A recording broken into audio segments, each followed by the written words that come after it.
Bama fans, we are 12 days until Crimson Tide football season opener against Middle Tennessee State. From Bryant Denny, you guessed it, 12 days. We are Joe Namath, Ken Stabler, Greg McElroy, Dylan Larnigan. 12 days away from Bama, MTSU opening the Crimson Tide season. You're rocking and rolling right now on a Monday, hottest show on the streets, bringing you your Bama football news. In my own words, yours truly, Stephen Smith of Touchdown Alabama Magazine. Happy to have you all checking us out here on today as we bring you the show from the magic city of Birmingham. And as always, we stream this to you through YouTube. And speaking of a channel, speaking of that, go ahead and hit that subscribe button right now. Tap that subscribe button. Hit subscribe right now. Share the show to everybody that you know, every platform that you have. Get every diehard Bama fan, casual Bama fan, consumer of Tide football, everyone that you know addicted to that Roll Tide love there on this channel. Hit that subscribe button, share the show. Don't forget to leave a thumbs up. Like the show, hit that like button. Give us a thumbs up right there. Trying to get this 50 likes out the gate to start the show. We appreciate that. Daily Super Chat go $100 daily. Super Chat go $100 right there. We appreciate the love from you. Definitely want you also to tap that notification bell so that way you miss nothing when it comes down to your Bama football coverage and conversation. John, we got a lot to get into, talk about, break down, and we want to definitely hear from you, the Alabama football fans. You can do this by calling 205-448-1358. The number to call in to let your voice be made known on the show, 205-448-1358. And one more time, 205-448-1358. Number is also right there on screen. Gotta shout out J.D. Long getting us started early with that $4.99 in the Super Chats. Appreciate that. J.D. Long putting the love in the bucket right there. But now, John, we get into right now topic number one here of the conversation. That being after two scrimmages, after several days of practice here in fall camp, you're entering your final week of preseason camp preparations, and there is still the question of, well, Stephen, who's the starting quarterback going to be? Even though, me personally, I've said this, it will solve itself out, even though Jalen Milroe has the edge, the lead right now, according to people I have been gathering information from and having conversations with. You still have those that go, but Stephen, who's going to be the quarterback? No one, Saban hasn't named nobody. Nobody tends to separate it yet. Stephen, is the cake burned up?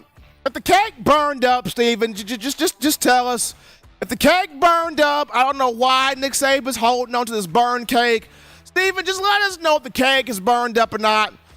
I don't think the cake is burned up. At least I would hope the cake has not burned up. But as of right now, Milroe edge advantage due to his experience in moments last season. The team seems to be behind him. I got a chance to talk with Milroe's quarterback coach earlier today, a guy that he's been working with, and I was told by him that Milroe kind of brings you back to that old school Bama feeling in the sense of the leadership that he demonstrates, how he talks to the players on the team, how he involves everybody. We kind of saw him over the summer take receivers down to Tampa, Florida, work with them on the passing game aspect. Milroe's quarterback coach telling me he expects Milroe to be the starter. He expects Milroe to have a job. He looks at this guy with great tenacity, leadership, instincts, arm talent. Said, quote unquote, he can make every throw. He can make all the throws, and I've seen him do it. This is what Jalen Milroe's quarterback coach shared with me today. He can make all the throws, and I've seen him do it. He also said, I'm looking forward to seeing Milroe prove all of the old heads out there wrong in a sense of him taking this team, going coast to coast with this team and winning a national championship with this team. Now, to me, the quarterback competition goes down to one aspect. And I think it comes down to what style of offense is Tommy Rees wanting to run here? I'm pretty sure he already has the idea. I'm pretty sure it's already formulated. We don't necessarily know, but I'm pretty sure it's already been formulated. But what type of offense Tommy Rees is trying to run here? Because what I've gathered, if it's a more so ball control, ball-centric, heavy run, long play drives, 10, 11, 12 play drives, eat clock, that type of offense, then build off of that with play action type deal, that would be where Ty Simpson has a bit more of an edge at. That's what I'm told. But if Rees is trying to run the 2014 offense that had Lane Kiffin, Blake Sims, or the 2016 offense that had Lane Kiffin, Jalen Hurts, where it's heavy RPO, spread, hurry-up offense, tempo, quick, get the ball out your hands, creating different mismatches out there, then that's where Jalen Milroe excels. Going back to the second scrimmage, Milroe, in terms of the hurry-up game, going quick, going fast, that's where he has most success at in the final scrimmage. So what will Tommy Rees do here? I think he already has it pretty much in mind. I think he already pretty much has it set in stone there. But will he choose to go more so ball control, long sustained drives, build off of that with play action? Or will he add on to the heavy RPO, mix and match, creativity, go quick, that type of deal? And for me, I've said this, John, and I'll continue to say this. The Texas game is the game to me. The Texas game is going to be the game where we know for sure not just what Alabama is, but we know for sure about the quarterback. That game against Texas. This is not a gimme. This is going to be a big-time football game. Steve Sarkisian in Texas is going to roll in here to Bryant-Denny with a lot of confidence, a lot of swagger, a lot of expectations. You go back to last season, if not for Bryce Young bailing out Alabama, that could have been a loss there for the Crimson Tide. Thank goodness there for Bryce Young. Don't have Bryce Young now. You got Jalen Milroe, Ty Simpson. This is a big game, week 2 of the college football season. If one of these two quarterbacks goes out there, puts on an absolute show against Texas, and Bama beats Texas by 2+ touchdowns, then you have your quarterback moving forward. But I think this matchup right here, Bama, Texas, this is the matchup. This is the matchup where we figure out, okay, who's the quarterback for real for Alabama, and what is this team like for real? You're talking Alabama. So definitely got to have our eyes there on that matchup between Saban and Steve Sarkisian week 2 here when Bama hosts Texas. But we're all talking about the Jalen Milroe, the Ty Simpsons, the Tyler Buckners. Bama's got a true freshman quarterback that this guy's no joke. Dylan Lornigan has had back-to-back really good scrimmages. I've been told when he's able to just read and react, he can pick you apart. This guy, good arm, processes information well, gets you in and out of the right play, doesn't make those careless mistakes or bad mistakes. Guy can play. Came out of Brookwood High School in northern Georgia, was a pitcher. When you're a pitcher out there, you got to understand the tendencies of each hitter, which pitch can get which hitter out, all those types of stuff right there. Saban even mentioned Lonergan, great upside, great ability, great potential, doing well out there. We saw him back in the A-Day game in April. Lonergan, 8 of 14 passing, 79 yards with a touchdown. Guy can play. He's rising quite quickly here. When you go back to just Milroe and Simpson, in terms of Tommy Rees, Milroe has the lead right now. His experience in games, the team sort of vibing with him. He's got the lead. I would say he trots out there first against Middle Tennessee State. But it comes back to what style of offense is Tommy Rees wanting to run here? Is he wanting to run the ball control style with play action built in? Or is he trying to do the RPO thing, continuing with what Lane Kiffin had going with Blake Sims and Jalen Hurts? But we take our first break here on the show. On Touch That Down, we're just getting started here, people. When we get back, I want to go on the phone lines. We're going to get your calls, your thoughts, your conversations. I want to know, what do you think about this team? What do you think as we're 12 days away from Alabama football? What's your energy level? What's your emotion like right now?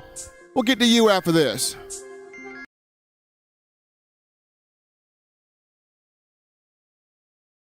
This is Matt Caddell, former Alabama wide receiver, and you're listening to In My Own Words with Stephen M. Smith with Touchdown Alabama Magazine. And I got 2 words to say, baby. Roll Tide. 9 players have teamed up and released the Alabama Team Paper, which is a video yearbook they've put out for sale direct to fans. Now, for the first time, small dollar purchases from the fans can support the players as a group as well as a great cause, because $1 of every subscription payment is donated to the Boys and Girls Club of America. Be a 5-star fan base and support your team and a great cause with Team Paper. Check it out at teampaper.com/Alabama. Remember the taste of Grandma's delicious sweets? Emily's Heirloom Pound Cakes brings back those precious memories with just one bite. Each cake made from scratch. They make the perfect dessert to share with family and friends for any occasion, and ordering is easy. Visit emily'sheirloompoundcakes.com. Click the online store and shop. Then pick up your fresh cake at the kitchen in downtown Homewood. Order yours online at emily'sheirloompoundcakes.com. Emily's Heirloom Pound Cakes, making memories from scratch. All right, folks, we're back into the action from the break on a Monday. Getting that work week started off for you correctly. In my own words, yours truly, Stephen Smith of Touchdown Alabama Magazine. We are 12 days away from Bama, Middle Tennessee State. We are Joe Namath, Ken Stabler, Greg McElroy, Dylan Lonergan. Days away here from Bama, MTSU. Happy to have you guys here with us. Continue tapping that like button. Give us a thumbs up right here on the show. Hit the like button. Hit that subscribe button as well.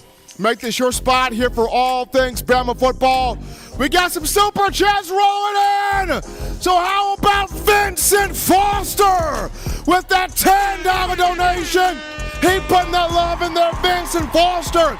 And then we got my man Bill from New York with that 501 and the super chats. Appreciate my man Bill. And then we got Joseph in here with the $4.99.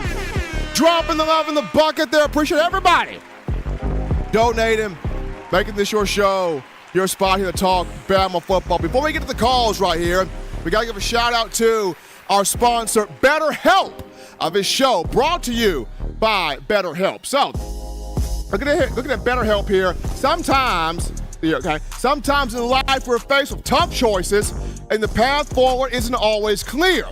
Whether that's a quarterback having to make a quick decision in the pocket, or a coach dialing up a play on third down, A football player is making many tough choices throughout a game. In life, that may be dealing with decisions around career, relationships, or anything else. Therapy helps you stay connected to what you really want while you navigate life, so you can move forward with confidence and excitement. Trusting yourself to make decisions that align with your values is like anything. The more you practice it, the easier it gets. Clarity is hugely important when making decisions, and that can come when talking things through with somebody or someone. If you're thinking of starting therapy, give BetterHelp a try. It's entirely online, designed to be convenient, flexible, and suited to your schedule. Just fill out a brief questionnaire to get matched with a licensed therapist, and you can switch therapists anytime for no additional charge. Let therapy be your map today with BetterHelp. You visit BetterHelp.com/TDA today to get 10% off your first month. That's BetterHelp, HELP.com/TDA. Again, this episode brought to you by our people at BetterHelp. Always have yourself in the best mental, emotional state that you can be in. BetterHelp, we appreciate them. We take this call. You're live on the show. What's happening? How we feeling? State your name and where you calling from. Hey, Steven, it's Michael from Columbia, South Carolina. How you doing? Doing great, Michael, and yourself? Pretty good. I got two questions for you, buddy. Go ahead. So, I believe you said that the Texas-Alabama game is kind of like a game to really keep your eye on when you kind of see who's the quarterback. I wonder, looking at the schedule, if there any other game in that schedule that you believe could be a potential kind of like a danger zone, because I know you got LSU. They got a really good team from what I've been hearing. And then of course Tennessee. I mean, you can never doubt them out. I mean, you know, they still have Milton, and you know they lost of course Cedric Tillman and Galen Hyatt, Hendon Hooker, but they still got some other guys, Brew McCoy back there, Dante Thornton. So I'm really interested there from you. Is there any other team on the schedule for Bama that you believe could be a potential kind of a danger zone? Well, Michael, I think you just named the dangerous team. That's LSU. I think LSU is the dangerous team there on the schedule, just due to even the matchup in Tuscaloosa. You've got Brian Kelly, who's got this team playing with a lot of confidence after beating Alabama a season ago by 1. Jaden Daniels is back, Heisman Trophy candidate. Harold Perkins is back, big-time defensive player for the Tigers. So the one team I look at outside of Texas, I would say LSU, the dangerous team. Of course, you have to always look out for Auburn. You're going to Jordan Hare this upcoming season, but Hugh Freeze got to get his guys in the program. And got to build up that culture down there in Auburn that he wants to build. So I don't quite see Auburn just yet. But right now, just off the surface, right behind Texas, Michael, I would have LSU right there. And then my last question is, I know this is kind of a crazy question to ask, but is it possible that we could see potentially two quarterbacks in the game? Like, maybe we see Milroe for a couple of minutes, and then we see them put in Ty Simpson. Like, is there any chance we could see two quarterbacks in? It's a possibility, Michael. I don't know if Saban wants to go that route. I don't think he does. He would much rather see one guy go out there and just take it and dominate. But I could see a scenario where we could see two quarterbacks out there against Middle Tennessee State just to see which one has the better performance. And then you go with that guy heading into the Texas matchup. But I think in a perfect world, Saban wants to see one of these two guys between Milroe and Simpson go out here against MTSU, dominate the Blue Raiders, and then Texas, this is the guy we're trotting out there for that matchup. You could see a two-quarterback situation, but I don't think Saban goes that route. Okay, thank you, Steven. Appreciate Michael from South Carolina there for that call. I mean, to me, you could see two quarterbacks. You could. Saban could trot out Milroe and Simpson, kind of doing what he did 2011 when he trotted out A.J. McCarron and Phillip Sims against Kent State. And then you go with A.J. against Penn State the following week. A.J. proves, hey, I'm the guy for real, and McCarron became the guy the rest of the 2011 season. You could do that. You could do what you did in 2016, trotting out, Blake Barnett and Jalen Hurts, and then Jalen showing you he's the guy. But we're going to grab this call. You're live on the show. What's happening? How we feeling? State your name. Where you calling from? Steven, this is Tobias out of Phoenix, Arizona. How's it going today? Doing great, Tobias, and yourself? Good. It's not as hot because we had a hurricane hit Southern California, so the weather's a little bit nicer now. But one thing that I want to say is that first, I think the defense is going to be better for one reason, is that Nick Saban was embarrassed last year. And I think once a prideful man gets embarrassed, I know things are going to change. But when it comes to these quarterbacks, I think a lot of it is you really won't know until the games are played on live bullets. Because like Jalen Milroe, I think that his issues you won't see if he really got better until game day, where if he can throw the ball downfield more accurately. Because if he hasn't improved in that, his legs are going to be ineffective, just like what Georgia did to Jalen Hurts to that Natty. If he improves that downfield passing, look out because his legs will really become a weapon then. Absolutely. And Tobias, I go back to, you look at week 2 against Texas. I circle this game because that's the matchup where we're going to see what is Alabama for real, and we're also going to see, okay, which quarterback are you going to be able to trust as a fan base? That Texas game is going to be a big-time matchup. And if the quarterback goes out there and dominates Texas and has a good showing against Texas, then you know who the quarterback is. If the team goes out there and is able to beat Texas by 2 touchdowns plus, then you're looking at an Alabama team that you ain't trying to mess with. So week 2 of the season, that's the game you got to have circled. Yeah, and also with the offensive line, what many fans may miss in the I call it the hot take media, the embrace debate media, is that it's not necessarily pass rush, pass blocking. It's getting those yards on 3rd and short, 4th and short.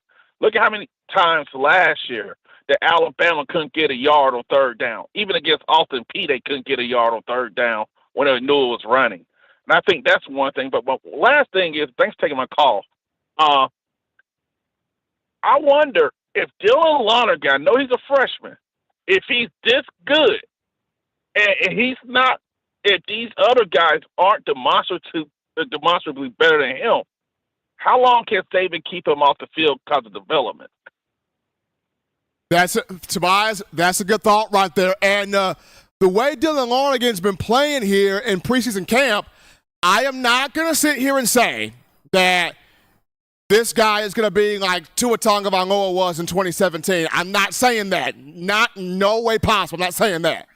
But what I am saying is the way that Dylan Lonergan's playing in preseason camp, it gives you sort of that vibe, if you will, that, that Tua had when he came in 2017, where you got him the reps he needed, you got him the flow he needed, and if the team needed him at some point, it could go to him. If the team were to need Dylan Lonergan at some point, even as a freshman, the way he's played this offseason, he could be an option. He can definitely be an option. Appreciate Tobias, my man Tobias, for that call out of Phoenix, Arizona right there. We're going to grab this call. You're live on the show. What's happening, how we feel, and state your name and where you calling from. Steven, this is William Newman from Dandridge, Tennessee. How are you doing, brother? Doing great, William. Dealing with this heat here, but we got 12 more days to Bama football. Hey, I tell you what, buddy, every time it gets closer, I get chill bumps. Hey, listen, man, I just want to say, I think everybody's, just looking into this quarterback situation a little too much. Saban's got 7 national championships. The man knows what he's doing. We cannot doubt his thinking when it comes to the game. We just can't do it because ain't none of us got 7 national championships. He does, and he's the GOAT for a reason. But I think we're looking into this a little bit too much. But my biggest thing is, and what I have the most faith in for us this year, is something that I seen we lacked last year, and that's offensive line play. I think everybody looks into the quarterback situation a little too much and not enough into what we were lacking in last year. Last year was a lot of the offensive line play. We wouldn't get push on the ball. We couldn't get the ball down the field and run it like we used to. Look at what Georgia did last year. The offensive line play was really good.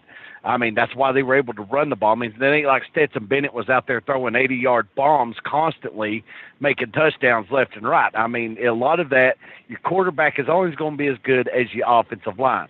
So your offensive line play, and I just kind of want to get your opinion. How do you think the offensive line is going to improve from this year from where it was last year?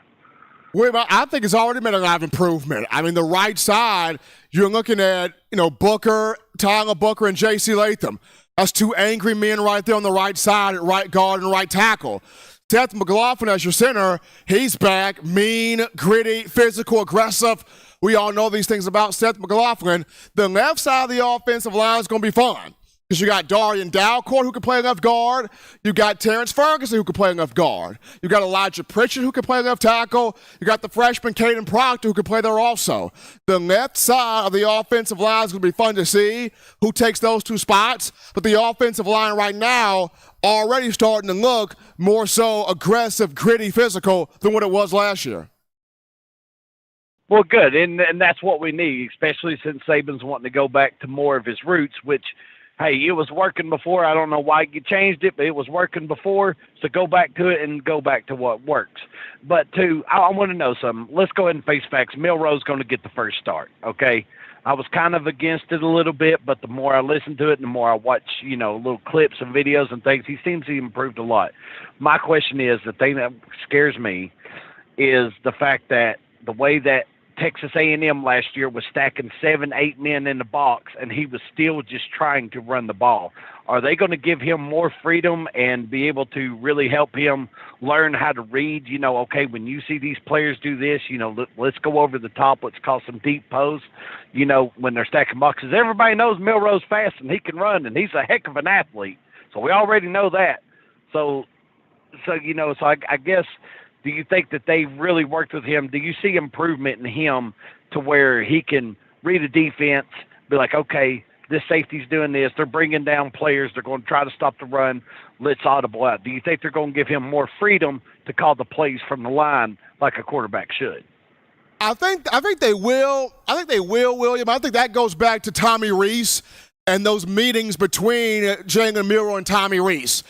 These two have to figure out, okay, what do you like more? What do you feel more comfortable with? What passing plays do you feel like you can be more explosive on, more effective on? And I think once Rees and Milroe get that part of the conversation down, then we can really see something. But the young man has made improvement. Appreciate William there calling out of Tennessee. We're going to grab this call. You're live on the show. What's happening, how we feel, and state your name and where you calling from.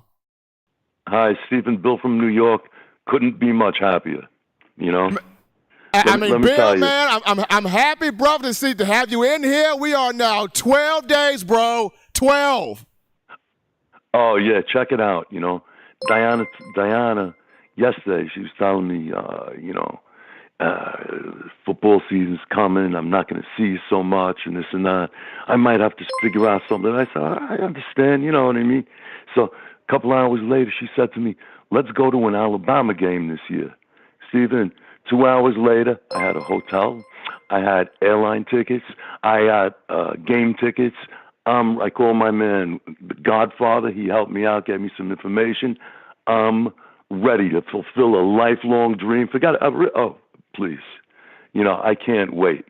Now, about what everybody's talking about, look, there's no doubt in my mind that Texas is going to stack the line. That's what you would do if you were their coach. That's what I would do. I would stack that line against the quarterback. Now, every quarterback we've had for a while now, you couldn't stack the line against. You couldn't do it. Well, now it's up to Milroe to do what he's got to do when they stack the line, because they're going to. They have to. You're playing Alabama, for God's sake, with all that talent. What are you supposed to do? You got to prey on what might be a weakness. You know what I mean? And but I don't think it will. I think the kid's going to be able to handle it. And as far as what the other caller was talking about, could we play with two quarterbacks? I think if Milroe is somehow phased out, if he's not getting it done, they'll always have a place for him. The guy would probably be the best Wildcat quarterback in the country. But I don't want it to come down to that. I want him to start, and just take over the team. What do you think, Steve? Absolutely, Bill. I mean, Milroe's done so much as far as winning the team over with his leadership and his personality and the way he talks to these guys. He's made improvements in the passing game. Like I mentioned, I want to see him, Tommy Rees, sitting down, going over, okay, here's the game plan. Do you like this or do you like this? Is this passing concept good for you? Which plays do you feel like will make you the most effective guy?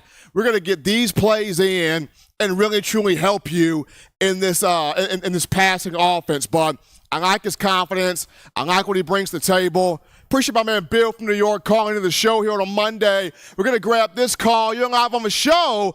What's happening, how we feeling, state your name, and where you calling from?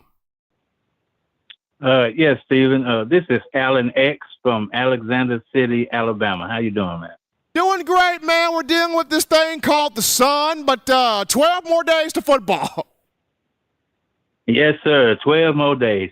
Let me tell you, I caught you on Paul Feinbaum's show today, and I was just wondering, did you catch that smart remark he said about you after you got off the phone? You know what? I don't really care about what was said. I mean, to me, I'm gonna be a realist about it. I report on Alabama, but I'm gonna be honest about it. There are some things that this team's got to clean up. It's not perfect right now. It can grow to being a perfect team during the season, absolutely. But no, I didn't catch the remark. Okay, well, basically, he just said that you answered when he asked you about how many wins, they might win, and you said 11-1. He basically said you answered like you worked for Touchdown Alabama. That's basically what he said. I mean, hey, look. This team could potentially go undefeated if everything falls into place. We know this. But this team could also potentially lose a game if it goes out there not doing what it's supposed to do against Texas. And if you look at LSU coming into Bryant-Denny in November, both of those two games are going to be the two biggest games of the year. So this team knows, hey, we can't slip up. This team understands, hey, we can't slip up. And everybody on this team gets the gist of, look, we don't have a Bryce Young that can bail us out anymore. So if I'm a receiver, I got to catch this football. If I'm an offensive lineman, I got to block my tail off. If I'm on defense, I got to hit everything moving and kill them all because there's no more 9 and there's no more 31. We got to all play together. Exactly. And you got it, man. I'm going to say this and I'm going to let you go. Basically, what people are forgetting, and I think it's going to come up later in the season, is the culture has changed at Alabama. The culture has changed. The attitude has changed, and the players have changed, and they're all bought in. So long story short, we're going to have a great season. Everybody wait and see. Love your show, Stephen. God bless. Appreciate Alan X calling in right there. We're going to grab this call. You're live on the show. What's happening? How we feeling? State your name and where you calling from. Hey, I'm Vincent from Phoenix City, Alabama. How you doing today, Stephen?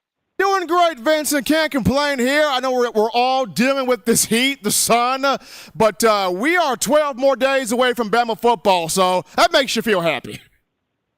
Yeah, it does. I'm excited about this team. A lot of times, I hear a lot of other Alabama fans in the media. Why do they compare this team to past Alabama teams like the 2017, the 2018 team? And like even the wide receiver room, they compare it to the wide receiver room we had, a few years ago, we had 4 first-round draft picks. No, we don't have that, but I think our wide receiver room is good enough to win a national championship. I mean, if you look at the rest of the country, who else can say they got 4 first-round draft picks? Ohio State, maybe they got 2, but maybe USC. But I imagine this room is probably top 5 talent-wise. I mean, look at Georgia. their wide receiver room ain't great. They won 2 national championships. They got a good tight end, great tight end. But I mean, I think even the quarterback, no, we don't have a Bryce Young, but who else? Maybe USC, Caleb Williams. Who else in the country got a Bryce Young? Nobody do.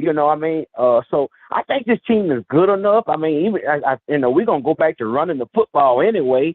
So like one of the callers said, it's all up to the offensive line and the running backs, and to get their job done. And I think the quarterback gonna be fine, whoever he is. I think gonna be Milroe. I think he's got the highest ceiling, and people talk about his mistakes, but the guy was a sophomore. His first start against Texas A&M. I mean, their offense wasn't that good, but Texas A&M had a pretty good defense.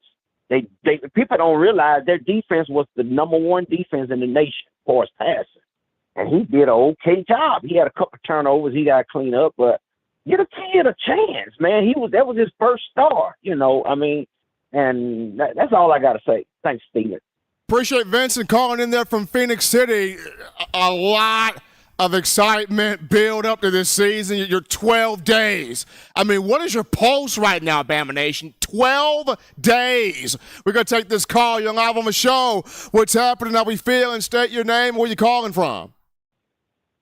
Hey, Stephen. This is Joe from Alpharetta. Hope all is well. Feeling very great and glad to be on with you. My question is this, you've mentioned a couple times over the last couple weeks about the possibility of Alabama beating Texas, which I hope happens by 2 touchdowns.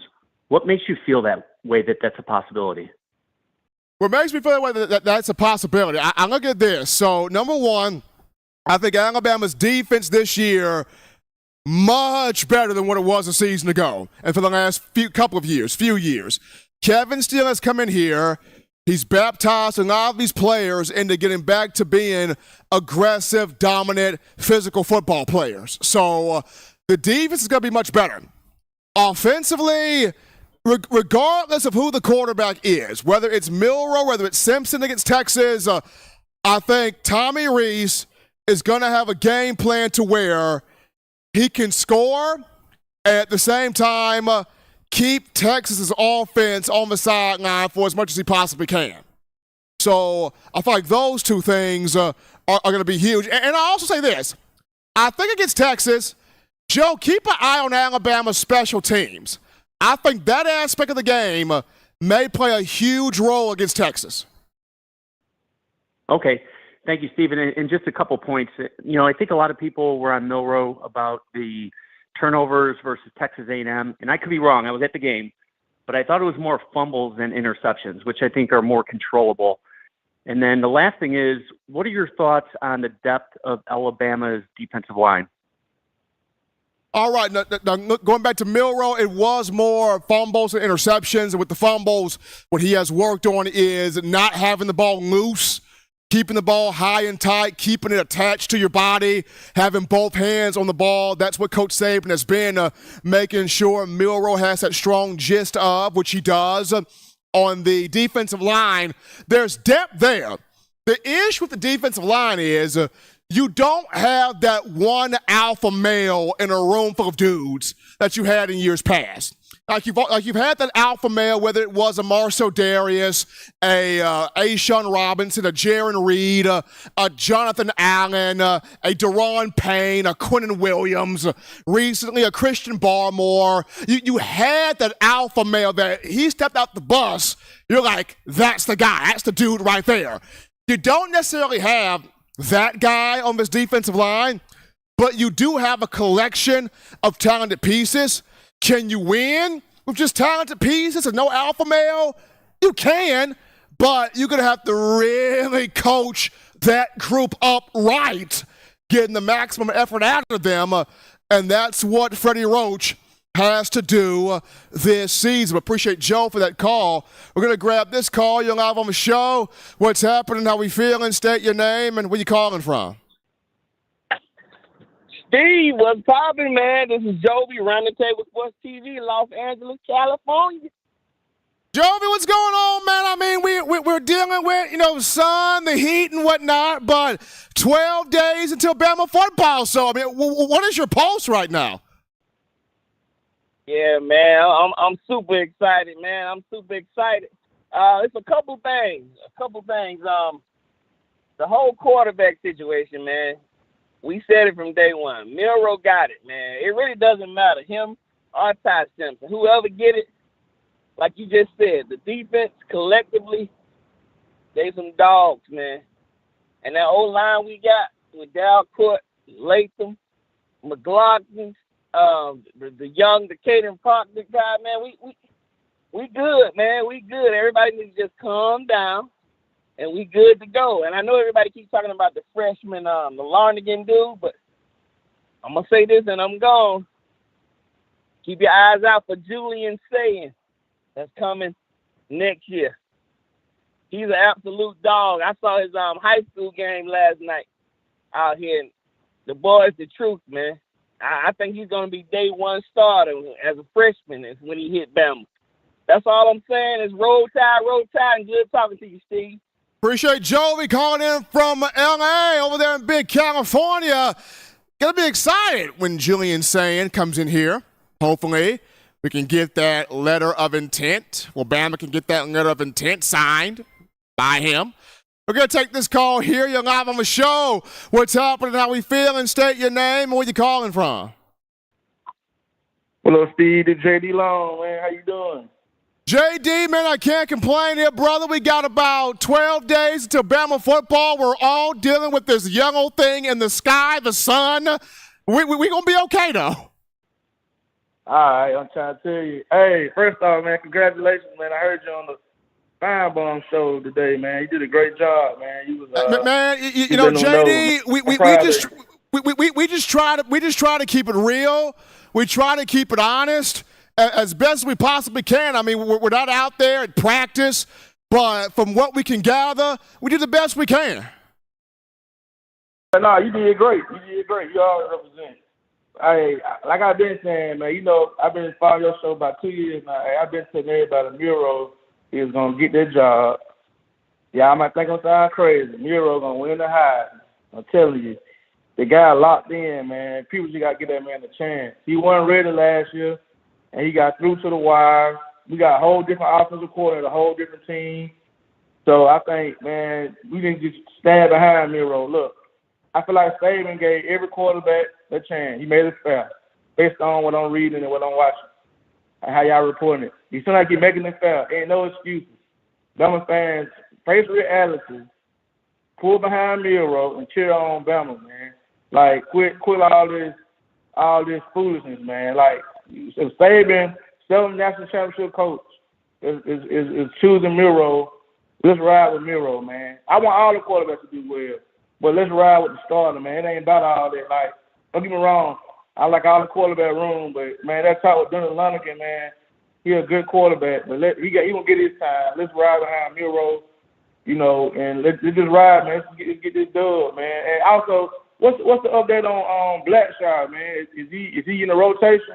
And I'll let you go, Steve. He's in the rotation. JD Blackshaw is in the rotation, but that second scrimmage, man, Lawson and Tresman Marshall put on a show, 2 scrimmages. First scrimmage, Tresman Marshall, pick 6. Second scrimmage, Tresman Marshall, strip sack, fumble. Marshall is playing. So, I mean, Blackshaw is in the rotation. He is, but Tresman Marshall's playing ball. Yeah. Okay, I heard about it. Okay. Well, hey, I just hope Blackshaw, man, with that size, man, he look intimidating. He needs to him be on special teams or something. I think his time coming. But appreciate you, Steve, man. I ain't gonna hold you on. You got a lot of calls coming in, but roll tide, man. I can't wait. 14 more days. Absolutely. JD Long calling in there from Birmingham. We're gonna grab a bit. Well, I thought we had a call in there, but I guess we did not have a call in there. But appreciate you guys calling in. Appreciate all of you guys calling in, giving your thoughts here on the show. In my own words, yours truly, Stephen Smith of TDA. We got some super chats to roll through here, John. So let's start us off with Ask Bama Go 26 with a $20 donation. Dropping that in there. And we got Don the Pimp Man Parker with that $5 donation in there. And we got Vincent Foster with a $5 donation in there. Appreciate Bama Girl 26, Don Parker, and Vincent Foster showing up here on the show. We got a cool call topic right here. So the preseason AP, Associated Press, put out their All-America team today. And 3 Bama guys on that list. Kool-Aid McKinstry, first team, preseason All-America, defense.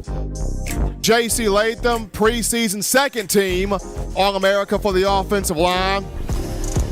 And Dallas Turner was preseason second team, All-America for that defense at that outside linebacker position. So McKinstry, Latham, Turner, all on the AP preseason All-America team here. So, here we go. We still have calls on the line. Y'all hold through for the next 10 minutes or call back in the next 10 minutes. When we come back, we're going to actually get into topic 2 of the conversation, some highlights from the second scrimmage or the final scrimmage. We'll be back after this.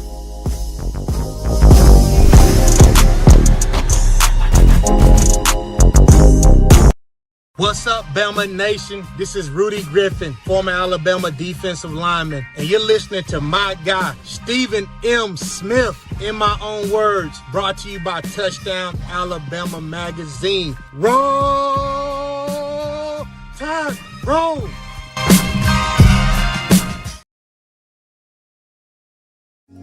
Remember the taste of Grandma's delicious sweets? Emily's Heirloom Pound Cakes brings back those precious memories with just one bite. Each cake made from scratch. They make the perfect dessert to share with family and friends for any occasion, and ordering is easy. Visit Emily'sHeirloomPoundCakes.com. Click the online store and shop. Then pick up your fresh cake at the kitchen in downtown Homewood. Order yours online at Emily'sHeirloomPoundCakes.com. Emily's Heirloom Pound Cakes, making memories from scratch. Thank you for tuning in. Show your support right now by clicking that like button. If you haven't subscribed, hit the subscribe button now and enable all notifications to make sure you don't ever miss any of the best Alabama football news, notes, and information right here on Touchdown Alabama. All right, we're back into the action from the break. Number one farm, Bama football news. Hottest show on the streets. We're talking your Crimson Tide. 12 days until Alabama football taking on Middle Tennessee State inside Bryant-Denny. In my own words, yours truly, Stephen Smith of TDA. Continue hitting the like button. Give us that thumbs up right there. Tap the like button. We appreciate that. Hit the subscribe button as well. We thank you guys. Share the show on every platform that you have. That daily super chat goal, $100 daily. Super chat going, $100 right there. We appreciate you guys. Also, hit that notification bell so that way you miss nothing when it comes down to your Bama football coverage. We also have a message board. So for those of you trying to be in the first wave or group of fans to help us rebuild or regrow the message board, the link to the board can be found in the chat line or in the description. TouchdownAlabama.com. Touchdown Alabama Magazine. You check out the message board right there. But back inside the action here, folks. Other things that stood out in the second scrimmage or final scrimmage. I know we're all up in arms about quarterback, but there are other positions, people, that did some stuff here in the second scrimmage, the final game-like practice. First and foremost, defensively, we're going to go to the secondary.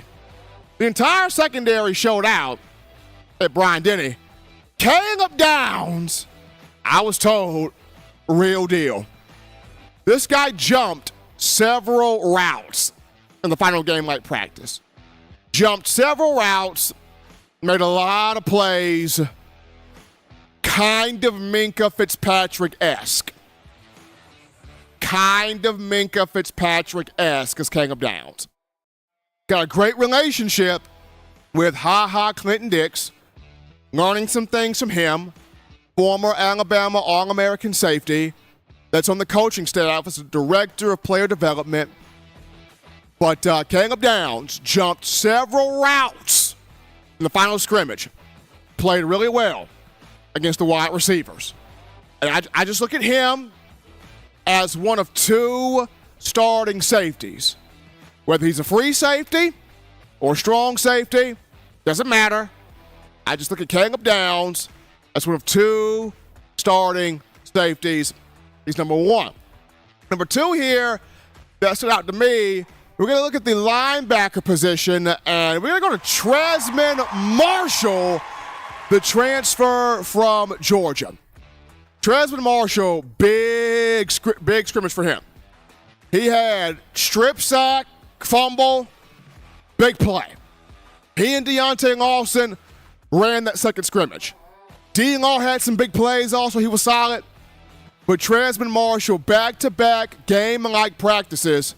The first one, pick six off of Tyler Buckner. This one, strip sack, caused a fumble. Marshall can play. Guy's a dog. Coming over from Georgia, national championship pedigree, two-time national champion. Bringing that swagger, that confidence here to Alabama. Tresman Marshall playing good ball. On the defensive line, Tim Keenan III is making some noise here on the defensive line. Young man from Ramsey High School in Birmingham. He, like Jaheim Otis, had a body transformation. Coach Saban talked about him growing, maturing. Got a chance to be major contributor here on this defensive line. I was also told, people I had conversations with after the scrimmage, Tim Keenan can be a big factor here up front. And Alabama needs more guys on this defensive line that can be a factor. Once again, it doesn't have that alpha dog, that alpha male yet, that leading voice in the room. It can still compete and win.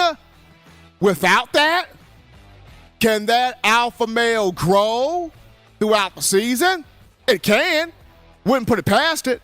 But right now, doesn't have that personality in the room on the defensive line just yet.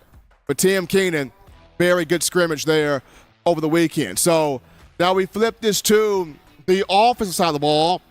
Where the first guy we pick up, Jalen Milroe. That dude. Probably, arguably, the most explosive back in the room, what I've been told.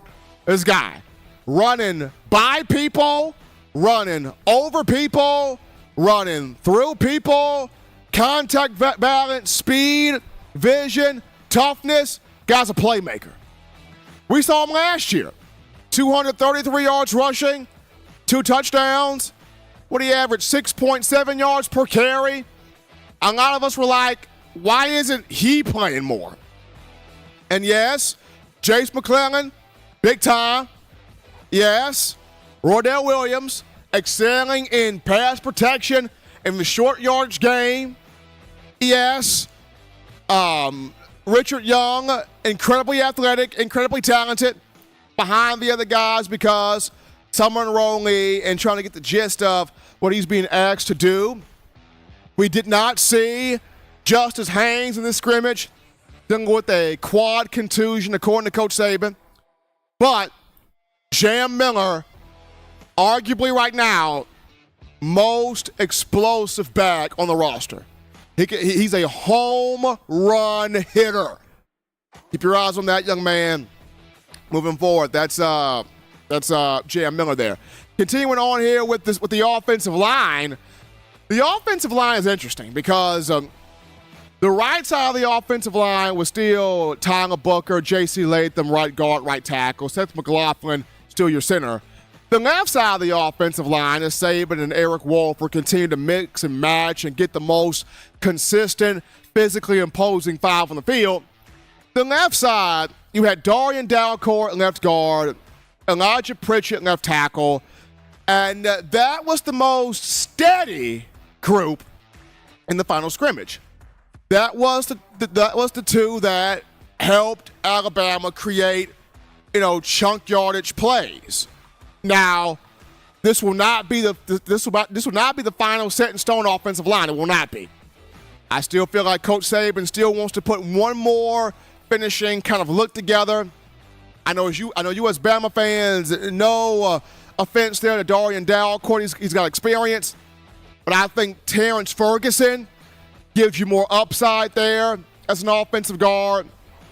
Elijah Pritchett, good. But Caden Proctor, the freshman, gives you way more upside there as a left tackle. But from left to right, the group of Pritchett, Dalcourt, McLaughlin, Booker, Latham, that group had you more steady, I was told, up front on the offensive line. I don't think this will be the group ultimately that takes the field on week 1. We'll see. But Saban's still continuing to mix and match guys there on the offensive front. At tight end, Amari Nyblack continues to put on an absolute show. He's a freak. That guy's a freak. 6'4", 245 pounds. Catch, route running, speed, athleticism, jump ball ability. But, man, as a blocker, he's improved. Putting guys on the ground, I'm being told. Plays with an attitude. And he's a mismatch. Amari Nyblack, it's just time to unleash him. Time to unleash him at the tight end position. Now, I know, John, I didn't mention this for it to be on screen, but the 2 wide receivers that I was told that were the most consistent in the second scrimmage, one shouldn't be a surprise to you. The other one may be. The one that shouldn't be a surprise, Malik Benson, had a good final scrimmage. He's starting to play faster, more confident, understanding what he's doing. Coming over from Hutchinson Community College in Kansas. Benson's doing Benson things now. That shouldn't be a surprise. A surprise is the forgotten receiver at times in the 2022 class, a young man that trained with one Devontae Smith before getting on campus. Shaz Preston had a good second scrimmage. Smooth, caught the ball well, ran routes clean, made plays, was consistent out there. So Shaz Preston, Malik Benson, the 2 that were the most consistent among the wide receiver room in the final scrimmage of fall camp. But those are just some guys that stood out from what I was able to gather. People I trust here in terms of the final scrimmage of preseason practice. We're going to take another break here, folks, on the show, and touch that dial. When we get back, we dive into your phone calls, your thoughts, your conversations. We get back to you, the Bama fans, after this.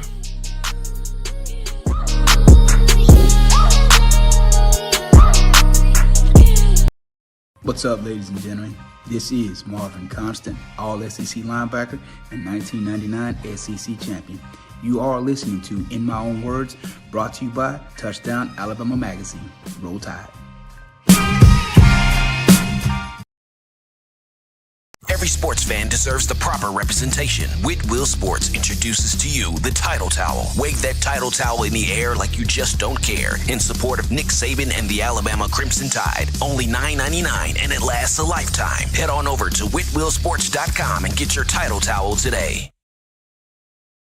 Thank you for tuning in. Show your support right now by clicking that like button. If you haven't subscribed, hit the subscribe button now and enable all notifications to make sure you don't ever miss any of the best Alabama football news, notes, and information right here on Touchdown Alabama.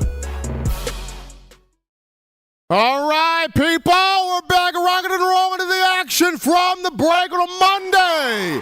Getting that work week started off for you correctly. 12 days. Alabama football. In my own words, yours truly, Stephen Smith of TDA. Appreciate all of you checking us out on this evening. Hit that like button. Tap that like button. Give us a thumbs up right there on the show. Hit that subscribe button as well. Get everybody you know on the channel subscribing to the show.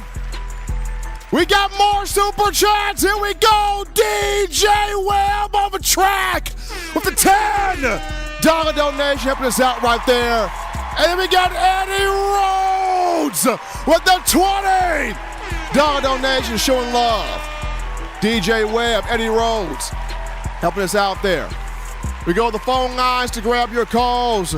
Call segment brought to you by the Blue Wrench Gang, 205-448-1358. Number to call in, 205-448-1358. You're live on the show. What's happening, how we feeling, state your name, where you calling from. Hey, Steven, this is Mike from Kentucky. What's going on, brother? Doing good, man. We got 12 days, Mike. I mean, what is your pulse right now, bro? We got 12 days. Yeah, I'm ready for it, man. I'm ready to lay all this quarterback controversy to rest. Jalen Milroe's going to shine. He's going to walk the dog on Middle Tennessee State and lay all this quarterback controversy to rest. He's our guy. There ain't a doubt in my mind. What do you think, Steven?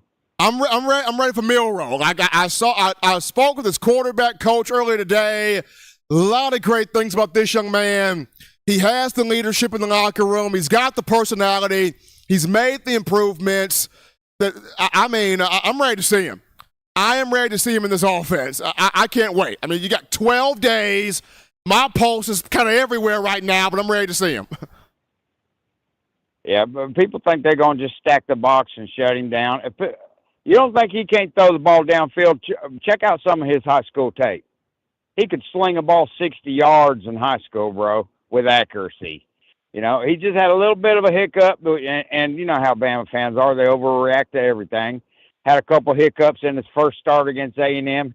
He's going to be just fine. Boy, my day started with a bang this morning, brother. Hey. I come out the front door. There's a mad coon trying to climb the fence. My dog was having a fit, son. And I'm like, what? So I went out the gate and I tried to shoo him away. He wouldn't go. So I had to go in the house and get the pistol and put him down. I had the Kentucky Department of Resources come pick him up and check him for rabies. He had something. He was out of his mind. You know, my boot wouldn't get him out of the driveway, so my pistol did. I hated to do it, but hey, crazy. Mike, I'm glad I was running 10 minutes late to work, or he'd have climbed the fence and my dog would have got into it with him. Right. You did, Mike, what you had to do, brother. You did what you had to do. Yeah, he was eyeballing my chickens or wanting to fight my dog. I don't know, man. That coon was out of his mind. I couldn't believe it. I'm like, what are you doing out here, stupid? He ignored me, and I kicked him one time with my boot. He come right back up the driveway at me, and my dog was bouncing off the fence like a trampoline. So I had to shoot him. I hate to do it, but that's how my day started. But, yeah. I got you, man. Gum tied, man. Milroe's the guy. Wait and see. Absolutely. Mike I'm from going to get off and let somebody else talk. Absolutely. Mike from Kentucky calling in. We got stories about quarterbacks. We got stories about wildlife. In my own words, man, you can get it right here. Bama football, National Geographic, whatever you want to talk about. We take this call. You're live on the show. What's happening? How we feeling? State your name and where you calling from. How's it going, Steven? It's Jay from Pensacola. What's going on, man? No, man. I like where the offense is going. Like I said, the quarterback. I feel like all of it is going to play out as the season starts. I feel like Middle Tennessee is, of course, it's the right poison, but I feel like it's a stepping stone. I feel like it's going to show us have they progressed? Show us are they going back to the basics? As you seen when during the bowl game, how they destroyed the team. Like, and when they were asked about it, he was talking about we just went back to the fundamentals. And I got one more question for you. So, you know how the defense the last few years hasn't been good, and I forgot we were ranked very low as far as turnovers. I feel like if this defense can create turnovers, that we're going to be unstoppable. what our offense, the way it is, how it's supposed to be set up. If they can continue to do those takeaways and turnovers, we're gonna win every game. Jay, I look at this defense, Jay. I mean, Jay, look at this defense, like you mentioned, Jay. If it can create turnovers, score off those turnovers, get some sacks, get some pressure, consistent pressure, and really make other teams feel incredibly uncomfortable, then this will be an Alabama team you don't want to mess with. If it can get the pressure, get the sacks, create turnovers, and score off those turnovers and make opposition uncomfortable. Appreciate Jay from Pensacola calling to the show, calling the show here on a Monday. And all of you guys calling in, making this your spot for Talk Bama football. We got a cool topic here, John. The New England Patriots, Mac Jones and Bill Belichick. I know there's been a lot of talk about Bill Belichick doesn't like Mac Jones. He doesn't want to put his arm around him. He doesn't want to embrace him. He didn't really embrace Tom Brady. You know, is Bill Belichick ever going to embrace Mac Jones as a quarterback?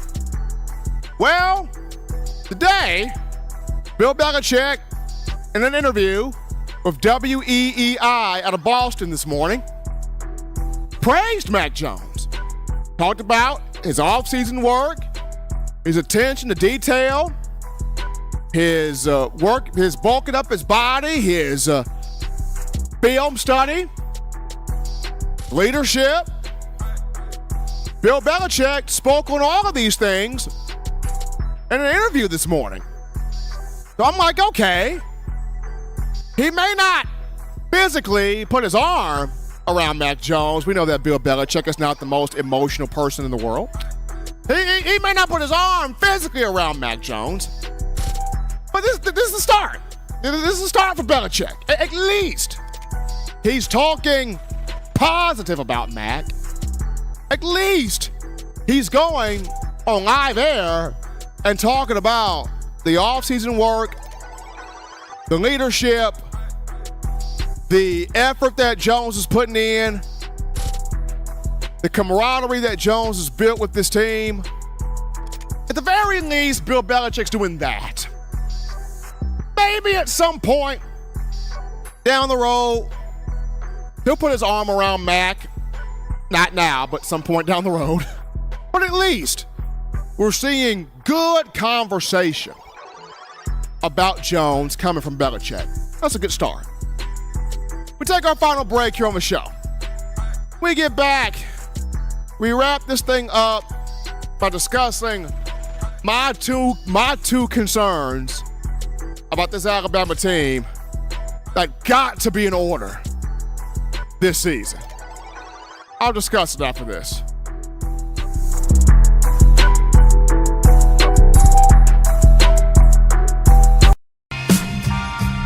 I'm Malachi Moore, and you're watching In My Own Words with Stephen M. Smith on Touchdown Alabama's YouTube channel. Every sports fan deserves the proper representation. Whitwell Sports introduces to you the Title Towel. Wave that Title Towel in the air like you just don't care in support of Nick Saban and the Alabama Crimson Tide. Only $9.99 and it lasts a lifetime. Head on over to whitwellsports.com and get your Title Towel today.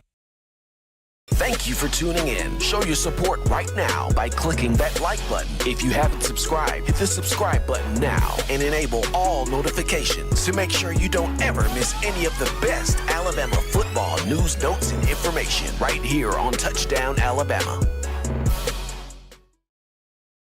All right, folks, happy to have you in here listening to us on a Monday.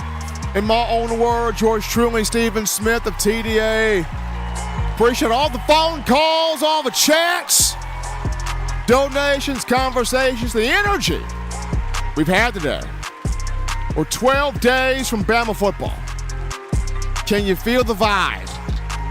I know I can.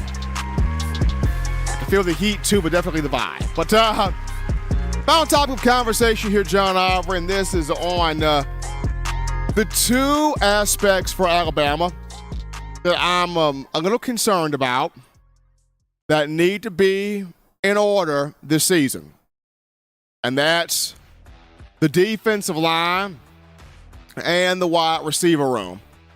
I'm a little concerned about both of them. Concerned Freddie Roach where the defensive line is concerned. Concerned Holman Wiggins where the wide receivers go. The reason for my concern is, starting with wide receivers first, I understand the heat of it all. I understand the excessive temperatures. Probably the hottest summer ever recorded in the state of Alabama. I get all of those things. But the amount of drops we've seen all offseason, this is unacceptable. Like, this has got to stop. Especially when you look at the 4 and 5 stars Alabama's got across the board in this receiver room. These drops have to stop. I mean, they got to. They got to. I understand Coach Saban trying to not bring down the confidence of his players. He mentioned after the final scrimmage that there were fewer drops by the receivers. They did better, played with more confidence. And while that may be true, he still also said, but we don't want any drops. Drops still happen. Now, if the quarterback is throwing an uncatchable ball, that's one thing. You cannot put that on the receiver. That's an uncatchable ball. If the defensive back is just giving you great coverage, then that's just touche toward the DB. Great coverage. But if that ball is hitting you square in your hands and you dropping it out there, that's on you as a wide receiver. Your job description is to catch the football. That's just like me. My job description for TDA is to come on here ever so often and provide you with news, updates, information, what's going on with Bama football. And if I'm not doing that properly, I got to look for somewhere else to be at, right? So it's the same thing here. Job description of a wide receiver, you got to catch the ball, especially when it's right there on you. And Bama's got 4 and 5 star guys across the board on this roster. You got to catch the football. On the defensive line, my concern is not having that alpha personality in the room, right? I just remember watching Marcel Darius. I just remember watching Terrence Cody. I just remember watching Ashawn Robinson and Jaron Reed and Jonathan Allen and Deron Payne and Quentin Williams. I just remember watching those alpha males in that room. And you could tell the moment they got off the bus how special they were, how dominant they were, how elite they were. Now, yes, they also had a defensive line coach in Bo Davis who ripped into them. And the players love Bo Davis. Shoot, I loved Bo Davis. But you don't have that alpha personality in the room on the defensive line. Now, is that a major detriment? No. You can still win without that major alpha personality. Remember the 2011 team, they didn't have a major alpha on that defensive line. It was a lot of just guys that came together as a collective unit and played ball. One of those guys was Nick Gentry. So it's possible. It's definitely there. You can have a collection of talent on a defensive line, but all of those guys have to fire off the ball. All of those guys have to have that nastiness in them. All of those guys have to consistently press the pocket. All of them together as one unit. Not just, one day here's Jaheim Otis, and the next day, Justin Boygbee's the only guy, and the next day, here comes Tim Keenan. No, it's got to be a collective effort from this group. If you don't have the alpha male, then everybody got to be balls to the wall. There's got to be a collective effort from this defensive line. It has to be. Has to be. Like, everybody on this defensive line got to get 4 or 5 sacks, 6 sacks. Everybody. If you don't have that one guy just wrecking shop, everybody's got to wreck shop.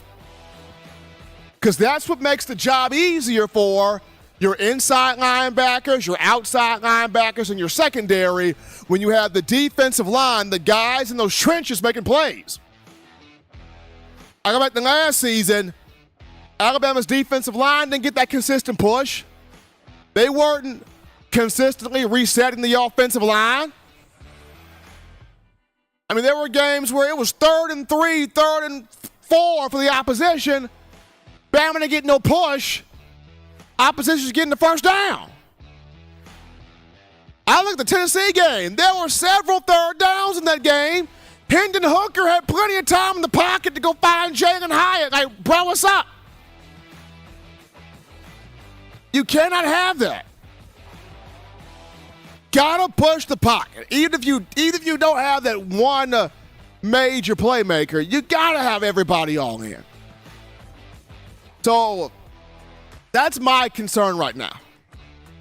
It ain't even the quarterback. My concern, wide receivers getting these drops cleaned up. And this defensive line having a collection of guys that will consistently press that pocket. Get after the quarterback, reset the opposition's offensive line. Every time. Every time. Or more times than not. Have plays in the backfield. Those are my 2 concerns. Bama gets that cleaned up. This is a dangerous football team. Got to get those 2 things cleaned up. That's just me. That's just how I'm feeling. They got to get those 2 things cleaned up. As always, Bama Nation, you want the best in news, notes, information, material, entertainment here on your favorite program, that being the Crimson Tide. You can get this by accessing the Touchdown Alabama Magazine app. You download the app from the iPhone App Store if you're rocking Team Apple, Google Play Store. If you got the Android phone for your audio needs, check us out. iTunes or Apple Podcast, Spotify, Stitcher, Spreaker, TuneIn Radio, Overcast.fm, or iHeartRadio. We got you covered right there. The good and gracious Lord sees fit. I'll try to be back on Wednesday, continuing the conversation that is Bama football. Remember, Tide fans, you can purchase individual copies of Touchdown Alabama Magazine. Have those sent to your door. That link found in the description. You're trying to get your hands on the fresh edition, print edition of TDA the magazine. Here's what you do. You go to touchdownalabama.com. You click join, become a member and or a subscriber today. That link in the description as well. But gotta show some love to you, the Bama fans, for all the donations, phone calls, chats, conversations, energy you provide today, making this your spot for all things Bama football. We appreciate that.